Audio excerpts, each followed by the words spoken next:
Hello everyone, I'm Layla Fernandez, here to present to you about interpersonal communication and the communication process. I'll be walking you through what the communication process looks like, as well as how to communicate efficiently.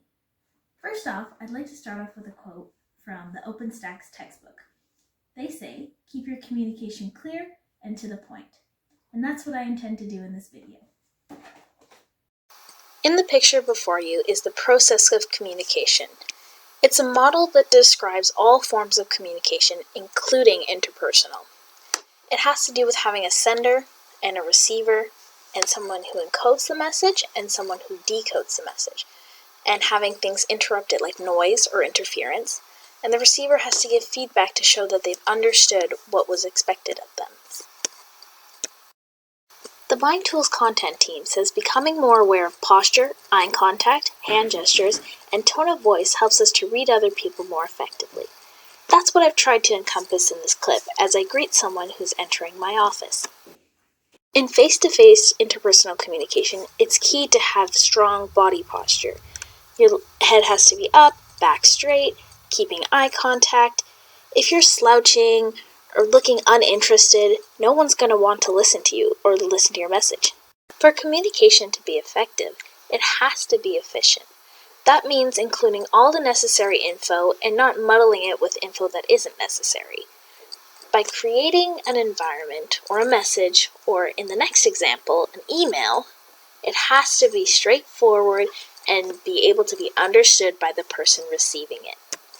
This email is a great example of an unclear message. The words written are not very specific, and the person receiving the message wouldn't be able to understand exactly which meaning I was referring to or what I wanted to know. This email that's being typed out is a much better example of efficiently communicating. In the intro, I have the date that the email pertains to. I also have what the meeting that I'm wondering about in the email, and that I'm looking for exactly what time it's at. Now, it can't be confused with maybe other meetings going on in the day, or perhaps can't be confused with something else I'm looking pertaining to the meeting. The person receiving it knows that I am looking for the time of the meeting on September 15th about communication.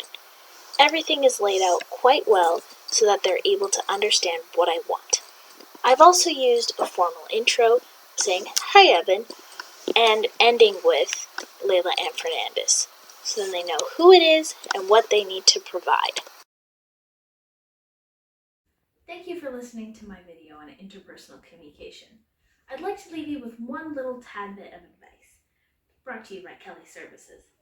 Interpersonal skills form an integral part of your professional toolbox, so it's something to always think about when you're communicating with your boss, employees, or just general colleagues, or just anyone. Thanks for watching.